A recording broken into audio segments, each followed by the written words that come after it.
Sud Radio, comment va la planète? Avec Conception Alvarez, journaliste pour Novetic.fr. Bonjour Conception. Bonjour Laurent. Alors ce matin, vous nous proposez un tour de France un petit peu particulier, original. Vous allez nous faire découvrir les projets les plus climaticides, autrement dit pas franchement très bons pour la planète, qui sont pourtant en cours en ce moment. Oui, on est loin des guides paradisiaques, oui. Mais on a voulu profiter de cette pause estivale justement pour parler de ces projets, parce que souvent on pense aux projets d'énergie fossile, mais en fait il n'y a pas que ça, et il y en a en France, il y en a pas mal. On s'est appuyé sur une étude qui a été publiée en mai par le cabinet BL Evolution avec l'association Terre de Lutte qui recense l'ensemble des luttes locales sur le territoire, et ils ont analysé 65 projets. 65 projets, malgré tous les appels là aujourd'hui à l'urgence climatique. Alors, commençons par en citer quelques-uns concrètement. Alors, il y a plusieurs projets. Il y a des créations des extensions de mines, de carrières, des créations d'usines, des fermes-usines, des bassines, des infrastructures de transport, entrepôts, centres commerciaux, projets urbains. Et alors, le premier, le projet le plus incompatible avec nos objectifs climatiques, actuellement en cours, c'est un projet de mine d'or qui s'appelle Espérance en Guyane. De mine d'or. Ouais. Donc on connaissait Montagne d'Or qui avait fait polémique, et finalement le gouvernement l'avait abandonné en 2019 justement parce que le projet était incompatible avec nos exigences environnementales. Et bien là en fait il y a un autre projet assez semblable qui est en train de se produire, là, de se construire à quelques kilomètres de là. Alors il en est au stade de recherche pour évaluer le gisement en or, mais s'il devait voir le jour, même si c'est dans une dizaine d'années, ce serait vraiment problématique parce que les mines, c'est beaucoup d'énergie, de la consommation d'espace, beaucoup d'émissions de gaz à effet de serre. Et donc, en plus, l'or n'est pas forcément utile dans la transition énergétique. Donc là, par exemple, c'est un projet qu'il faudrait re-questionner. Ouais, totalement absurde. Autre sujet qui fait aussi polémique, Conception, c'est celui des contournements autoroutiers. Alors, on en a pas mal, la route du littoral à La Réunion, le contournement de Strasbourg, là aussi avec beaucoup de manifestants, celui de Montpellier, de Rouen. Alors justement, nous, on s'est intéressé à celui de la capitale normande. C'est la seule métropole française de cette taille qui n'a pas encore son contournement. D'accord. Et donc le projet est dans les tuyaux depuis 50 ans. Il prévoit de construire une autoroute payante de plus de 40 km.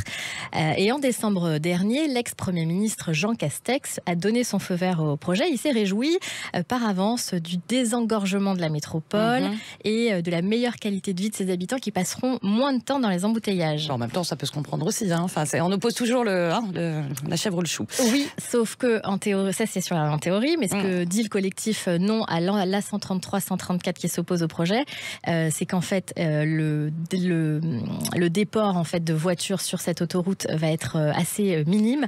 D'abord parce qu'elle est payante, donc on va pas prendre forcément tous les jours l'autoroute payante. En ce moment, voilà. Et qu'elle va plutôt servir en fait au trafic de transit. C'est ceux qui traversent la métropole, donc plutôt du trafic de marchandises. Et ceux qui sont à l'intérieur de la métropole finalement ne vont pas tellement utiliser cette autoroute. Et alors le projet a priori va être lancé, et ce serait 1 million de tonnes de CO2 émis sur 30 ans et 500 hectares de terre artificialisées. Ah oui, d'accord. Non, ça c'est des chiffres énormes. Ouais, c'est énorme. Alors, autre enquête que vous avez menée pour Novetic, autre projet dont il y a beaucoup aussi à dire, les extensions d'aéroports, forcément. Et oui, ça suit la même logique. D'un côté, on se base sur une hausse des déplacements en voiture, de l'autre, une hausse des déplacements en avion. Sauf qu'on sait que dans notre objectif de neutralité carbone, il va falloir justement réduire ces déplacements carbonés. Donc, est-ce que c'est astucieux de construire encore de nouvelles autoroutes et de nouveaux aéroports? Le gouvernement lui-même a décidé d'abandonner Notre-Dame-des-Landes, on s'en souvient.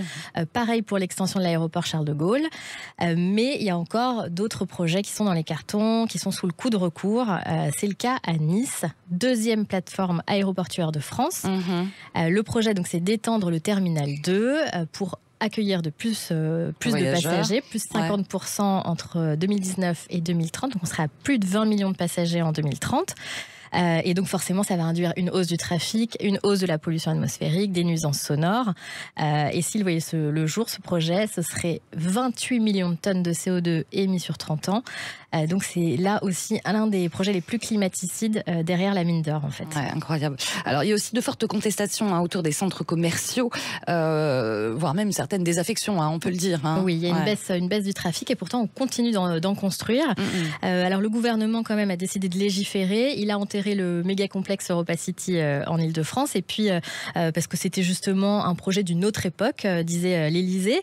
Et donc la loi climat prévoit d'interdire la construction de nouveaux centres commerciaux qui provoqueraient une artificialisation des terres. Donc on peut reconstruire sur des friches, etc. On ne va pas utiliser des terres pour construire un centre commercial. Donc ça, c'est sur le papier. Le problème, c'est que dans la pratique, les projets qui étaient déjà en cours, on continue. C'est la logique du coup parti. On les remet pas en question parce qu'ils étaient déjà prévus. D'accord. Sauf que là, avec nos objectifs climatiques, il va falloir qu'on arbitre parce qu'en fait, on manque d'espace, on a un budget carbone défini. Donc il va falloir choisir si on construit un nouveau centre commercial ou une centrale photovoltaïque, ou etc. etc. Donc là, voilà, on va devoir vraiment re-questionner l'ensemble des projets. Là, ils en ont recensé 65. Il y en a encore plus. Il y en a bien plus dans les cartons. Il va falloir arbitrer. Arbitrer, oui, forcément, ces périodes-là, pourtant, où on n'a jamais autant passé des messages de prévention, notamment sur l'urgence climatique ou énergétique. Incroyable. Voilà, et c'est tout ceci, bien sûr, à lire sur novetic.fr. Merci beaucoup, Conception Alvarez, et puis on se retrouve, bien sûr, le week-end prochain. Merci Laurence.